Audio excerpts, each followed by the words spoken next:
Hey guys, my name is Jason. I'm the founder of Distress Loan Advisors. I know I have been posting less frequently than in the past.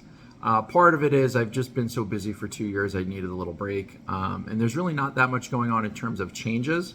So today I'm just going to do like a recap type video, which I'm entitling 5 things you need to know about EIDL loans in July of 2024. Number one. Loans are no longer being referred to Treasury after only 2 months.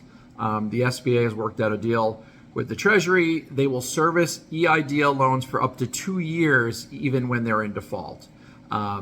Notice my language, up to 2 years, so they can send it to Treasury anytime they want, but the deal that they cut was that they're not required to refer them over to Treasury. My guess is it was more of a servicing issue than anything. The Treasury was so overwhelmed they couldn't return phone calls. So how do you collect from millions of loans that have been referred if you can't get to them all? So it kind of makes sense.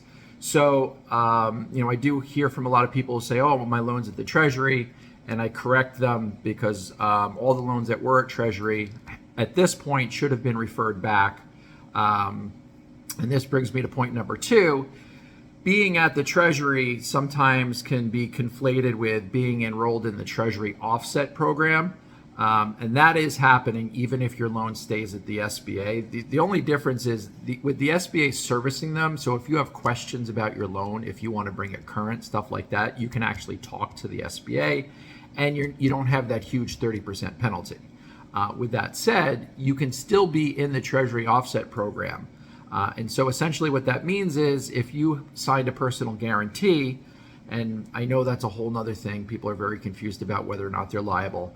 But if you signed a personal guarantee, or if there's personal liability here, they can enroll you in the Treasury offset program, which primarily is wage garnishment, Social Security garnishment, and they can take your tax refunds. There are other things they can do as well. Essentially any money that comes from the federal government to you, there's a chance that they can intercept it. So like, for example, I had a doctor who collected Medicare or Medicaid or one of the two. And they actually there's like $15,000 or $20,000 in a payment that was supposed to come to them, and they took it. So point number 2 that you need to know about EIDL, even if you're not at the Treasury, you can still be put into the Treasury offset program for collection. Keep in mind, they can't garnish your wages if you're not personally liable. Number 3, this question does come up from time to time. I will tell you that it's highly unlikely that your home was pledged for your EIDL loan. If you look at the loan documents for larger SBA loans, it even states that they'll take commercial real estate, but even if a piece of commercial real estate is someone's primary residence, they were recommended not to take it as collateral. So if you just have a regular house that has nothing to do with your business, highly unlikely that you had to pledge your home. If you want to double check that, what you would look for is like some sort of mortgage document in your loan docs. Of course, you can have an attorney review that and they'll be able to tell you within a couple of minutes. So that's number 3. Your house is unlikely to have been pledged for your EIDL loan.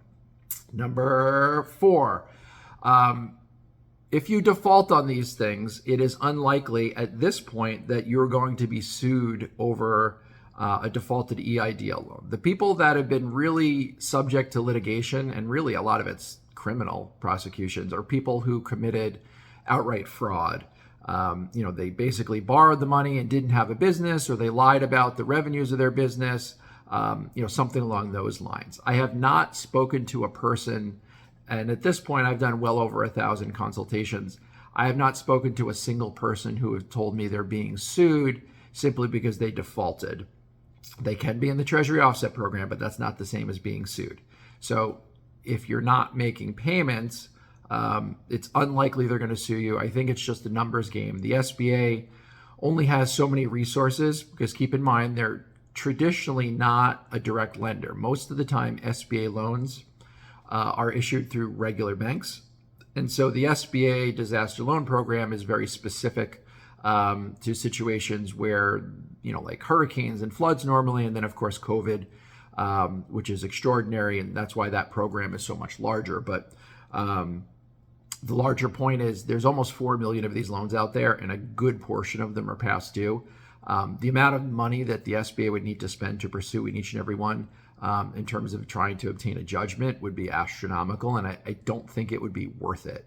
It would be one thing if they could invest $2,000 or $3,000 to get a judgment and collect $100,000, but in many cases you've got sole proprietors, you've got low asset businesses, and it's just not pursuing because it's all about, basically, is the juice worth the squeeze? And are they going to spend a couple $1,000s to try to pursue a business that doesn't have any assets or income? Unlikely. So that's number 4. And number 5 is that EIDL loans cannot be settled at this point. There is no offer in compromise that I'm aware of. So, your options are hardship accommodation, or you stop paying and you deal with the Treasury offset program. That's it. Most people understand that coming in. I do have a disclaimer when people sign up for consults with me that I make them check a box that says, I understand there is no OSC available, because sometimes I'll have people sign up and say, well, if I can't settle this, like, what's the point of me signing up for this consultation? So, I try to be as clear as possible, but what can I say? If you don't read what you sign up for, I can't feel that bad about it. Sorry. But so as of July 2024, there is no offer in compromise that I'm aware of for EIDL loans. For other types of loans like 7A loans, absolutely there are. But for EIDL, there is no offer in compromise right now. So that's it. Those are top 5 things you need to know about EIDL loans in July of 2024. All right, I will try to post more consistently.